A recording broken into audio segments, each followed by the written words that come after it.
Welcome to the Learning Can't Wait podcast, a Full Mind production. At Full Mind, our vision is to ensure every child has access to an exceptional education. Each episode, we will be joined by pathfinders within and around the education space who are bringing about transformational change on behalf of deserving students. I am your host, Haley Spierbauer.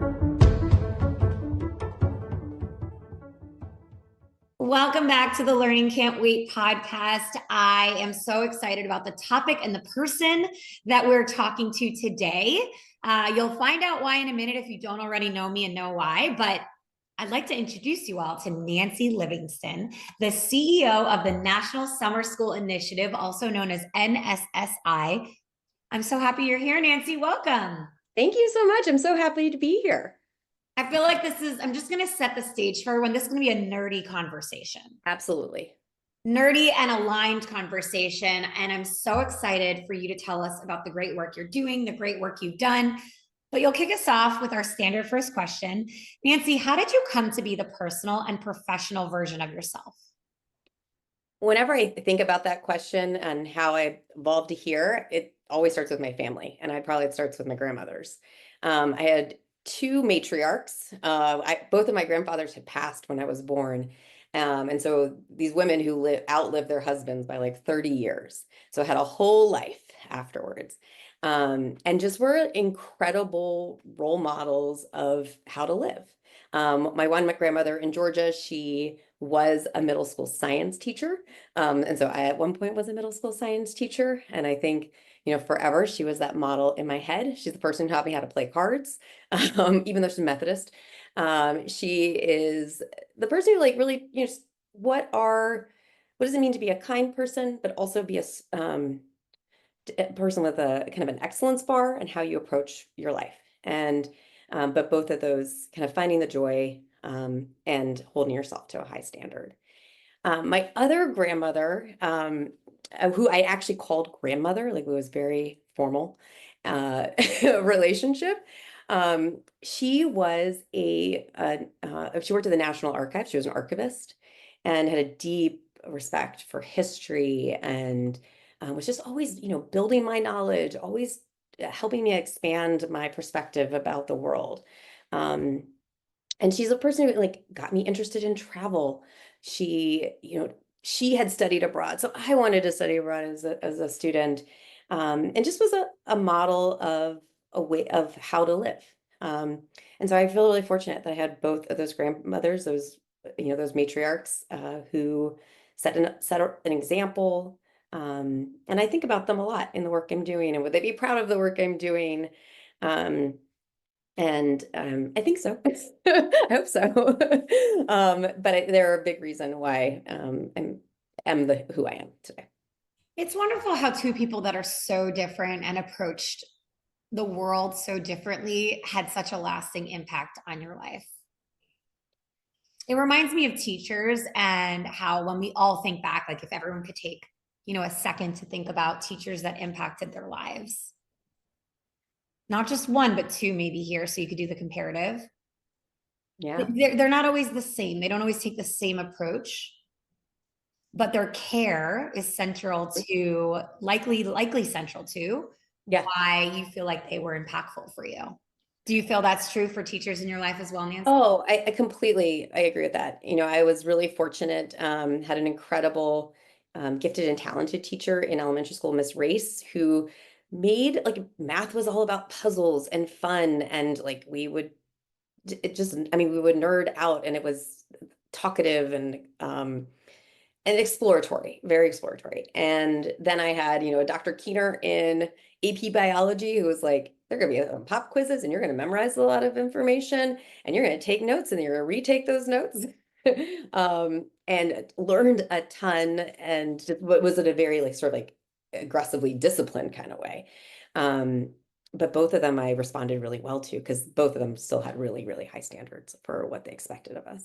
So speaking of high standards, your work at NSSI is so fascinating to me, but I want to back up a little bit because you kind of offhandedly mentioned that you were a teacher, but you weren't only a teacher. I won't say just, because I think there is no more important profession. Yes. You weren't only a teacher. You were the chief academic officer at KIPP New York City. You were the chief of schools at KIPP Nashville. Talk to me a little bit about how your work, not only in schools, but leading large networks of schools, has helped shape your perspective on teaching and learning and education. Oh, wow.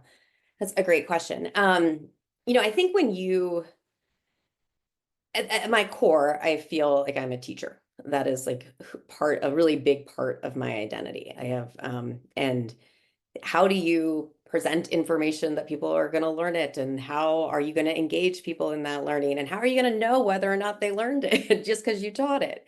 And so that orientation, towards your classroom instruction is a lot of times the right orientation to have when you're thinking about it at a systems level. Okay, what are all the systems we need in place?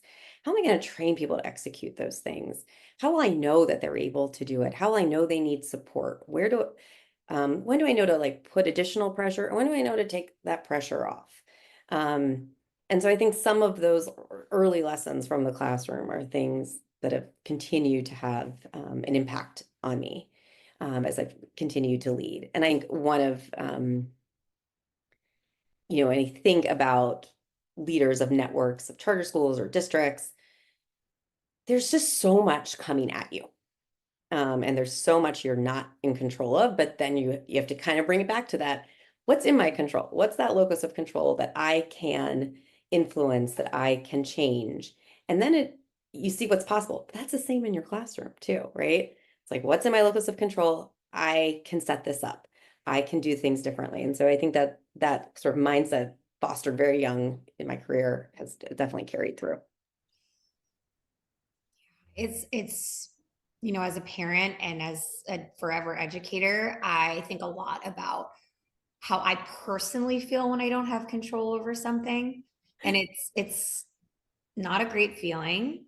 Yep. And parenting and teaching and leading schools, like you said, involves a lot of lack of control. But what's interesting about your career path is that one thing teachers absolutely have no control over in many ways is summer. What happens to kids after their 180 days of school? Yeah. They've helped them learn, they've nurtured them, they've fostered great thinking skills, critical thinking. And then for 8 to 14 weeks, kids are no longer in the clutches of the school building in most cases. Yep. So let's talk about why NSSI, what led you there, and what it is that you are working on and focused on doing to help kids.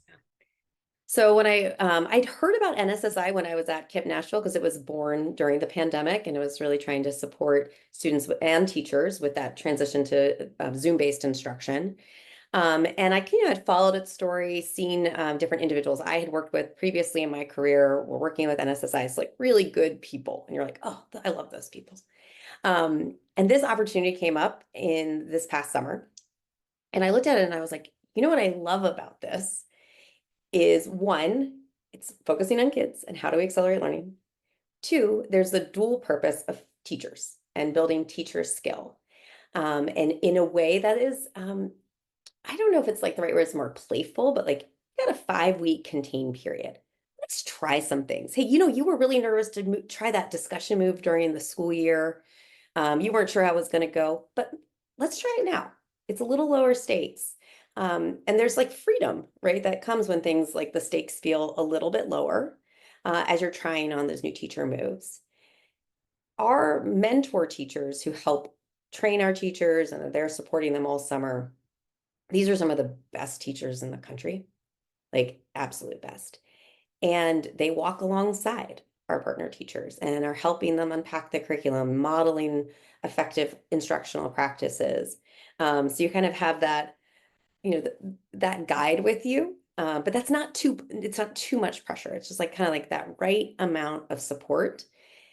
And because they're showing what's possible, using videos and using that modeling, I think it can transform people's view of like, oh, I can keep growing. I can, that person did something I haven't seen before, and I want to try that now. And that's a person who's been getting results for kids. And so I think we have to have a really high standard of excellence in our classrooms to achieve the goals we want to achieve. And how do we always make sure we're calibrating at that high standard?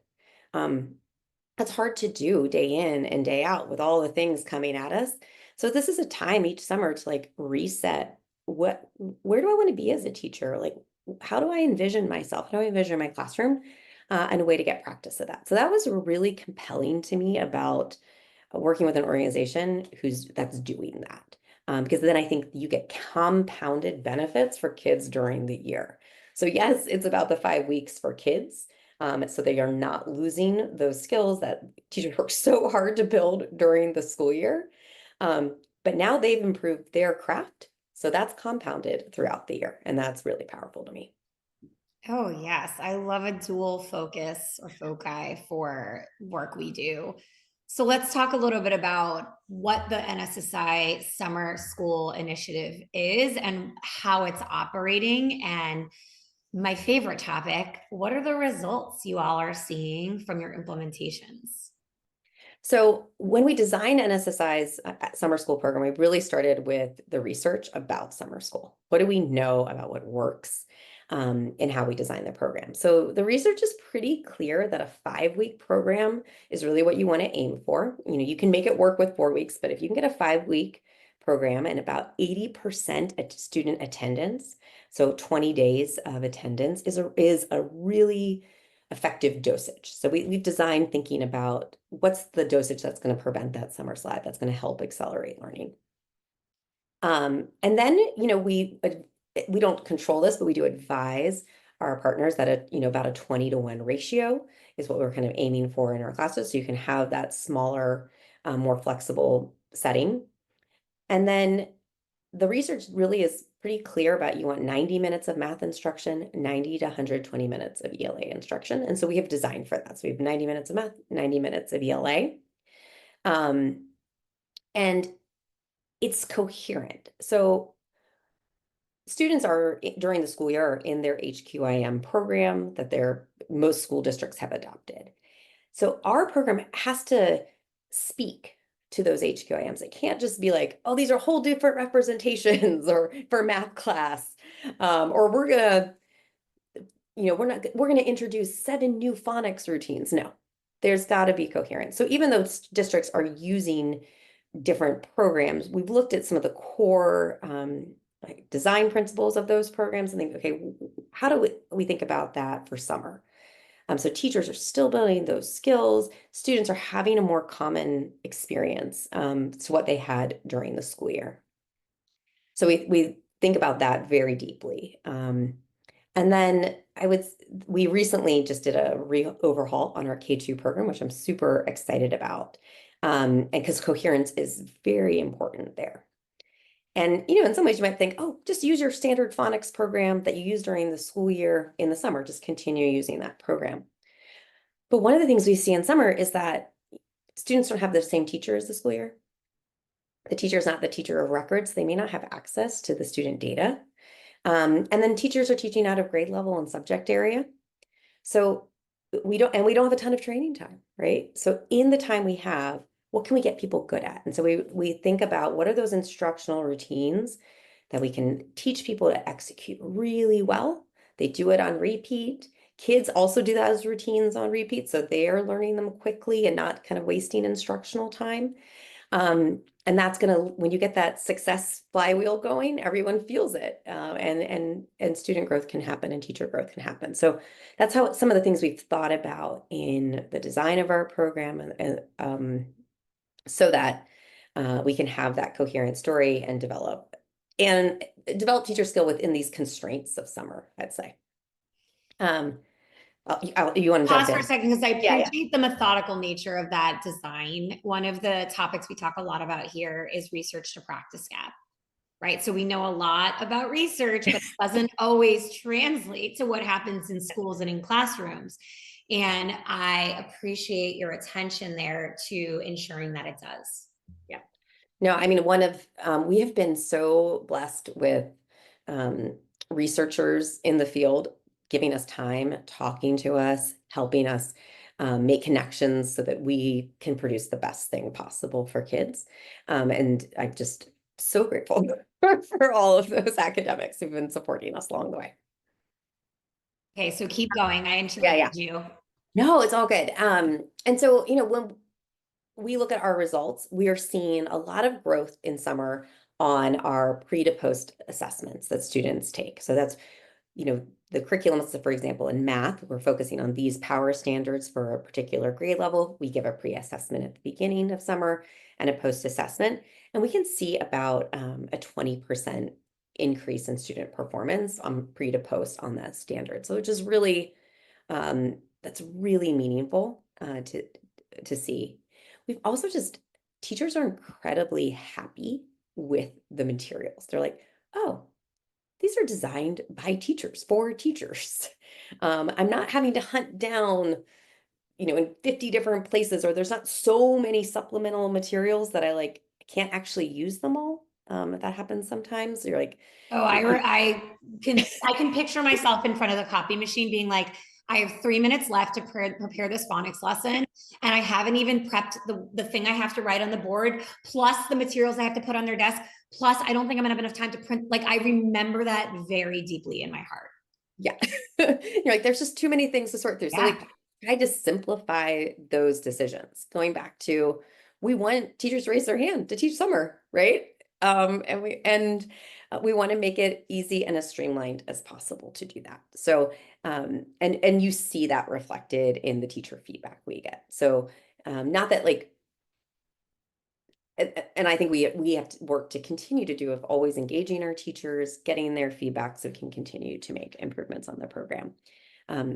So it's exciting. The other thing I would say is we've also had some really positive leader feedback, because our leaders are also, we do training with them, and we meet with them weekly to help to study the curriculum, to look at, hey, here are the lessons upcoming. Here's some things you should be looking out for when you go into classrooms. Here are some pieces you can coach on. Let's practice some real-time coaching of those things. And we've had leaders come back saying, this is the best PD I've ever had. And this has been transformative, not just to how I'm operating in the summer, but to what I'm doing during the school year. So I think it shows once again, you can have an impact in a 5-week period on teacher practice and on leader practice. Those are some really powerful results. And, I combed through your website and seen, the testimonials as well, and the satisfaction you have from school leaders and from teachers. When we talk about education, ultimately, we are trying to find a silver bullet, and there is no silver bullet. But when you do see results like what NSSI has in schools, which are both impressive and scalable, that's where I get really excited. No, I mean, I appreciate you making the point that, there are no silver bullets. It's a lot of 1% solutions. We think of summer school in some ways as like a 12% solution because it's about 12% of the school year, if you think about it. And it is, I think high dosage tutoring is great and we should keep doing high dosage tutoring, but summer school is a much more cost-effective intervention than high dosage tutoring because you can reach a lot more students in that summertime, and it's a more scalable program. But and I forgot what I was going to say. You can cut that part out. I know that we are a click away from summer 2025. So what, in addition to your K-12 revamp, what else are you excited to share is happening this summer with NSSI? If folks want to follow your journey. Yeah. So a couple of things that are really kind of exciting for us, in addition to that K2 redo. We have some new partners this summer in some different parts of the country. So we're going to be working with some schools in California that we haven't worked before. We've expanded our footprint in Georgia. And every time we go to a new site, you learn something new about the context, and what the needs are. And those are just exciting moments to see the work on the ground and think about, okay, how do we continue to improve what we offer to support these different contexts across the country. So I am super excited for that. I also love when all of our partner teachers are on their PLC calls with their mentors. And it's like, I'm from California and I'm from Tennessee and I'm in Alabama and we're all teaching summer and this is great. And we are a professional community across this country and in this together. And I love listening to that and hear teachers nerd out about what they're learning. So we have recruited a really great group of mentor teachers this summer. We've expanded, and so we've added some new mentor teachers. So I am so excited to watch them do their thing because there's nothing more inspiring than watching a great teacher. So I will be in a lot of Zoom calls and checking out those PLCs this summer. And then I think the last thing I'd say is, and this is, we are starting our 4th year with New York City Public Schools, and it is such a wonderful partnership. Some of the districts we worked in for all 4 summers, and we had teachers who've come back multiple years. So I go, that's my NSSI time. And so New York City is doing, has really set some ambitious goals around their New York City Reads initiative. And we really want to be a part of that and that solution as they're driving those very big ambitious goals. And so I'm excited to continue to integrate with them and their team to make sure we're getting the most out of those summer weeks. I can't believe that we're already, I know. like I said, a click away from summer. I was just talking about that with my children and they were like, wait, really? And I was like, yes, really. In Nashville, we have 7 weeks left. Oh my goodness. Yeah. I live in New York where we wait forever for summer break. But, if you had a magic wand to fix any one problem in education today, I'm curious what you would fix. It is probably the hardest thing in the world to center instruction in schools. It shouldn't be, but it really is. And there's a lot of outside noise that comes in to prevent instruction from being the focus. And I have seen us as a country be able to make instruction the focus. And I've seen states do it, cities do it, and individual schools do it. So I know it's really possible. But it doesn't feel like that's our collective energy right now. That we want instruction to be the center as a nation. When I look at the NAEP results that we're seeing, and both like there was some anger about them, or like there was some initial like, oh, this is not good, we got to do something, but it feels it's just sort of it's dissipated. And so there's a lot of noise right now, and that's not going away. But how do we do this really hard thing of putting instruction back in the center? And building instructional practice and focusing on how students are learning, not just that we taught it, but what did they learn? That's when the flywheel starts moving. That's when really great things happens for kids and for teachers. And it's a wonderful place to work and it's a wonderful place to learn. And I think that is not, it's really hard to prioritize right now. And so that's the thing I'd fix. I have one final question for you because these are big topics and we have a lot to think about. And you kind of answered, in part, this could be interpreted as my last question, but the previous one. But I was curious because you have such a depth of experience in large school systems. I'm curious if you could give advice to any teacher today, right? So you just gave me a zoomed out answer. Let's a little bit. If you could give advice to any new teacher starting their career today, what advice would you give them? Maybe this person's listening to this, but Ava Lee was a teacher who was next door to me my first year of teaching. And I went to her all the time, and someone sat in the back of her room. And another colleague, Adam Meinig, my first year at KIPP, I would grade papers in the back of his room, kind of like just watching, like, what are you doing? How are you doing that? How'd you get the kids that I teach later in the day to do that, but I couldn't get them to do that? And so find the best teacher in your building, because there is a best teacher in your building, a really good one, and watch what they do and do some copying. And make it, you got to bring it into your own body and your own voice.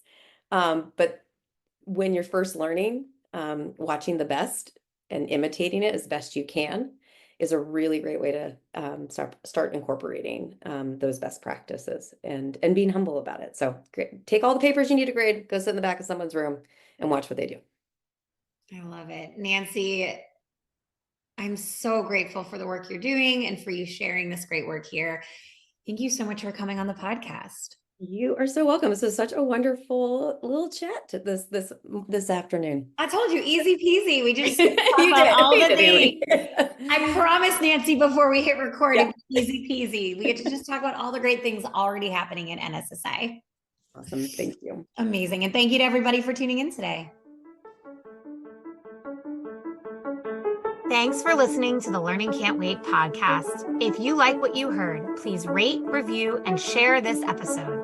Be the first to know when we have a new episode by subscribing wherever you listen to podcasts. If you'd like to be a guest on the show or have a suggestion for an episode, email us at podcast@fullmindlearning.com.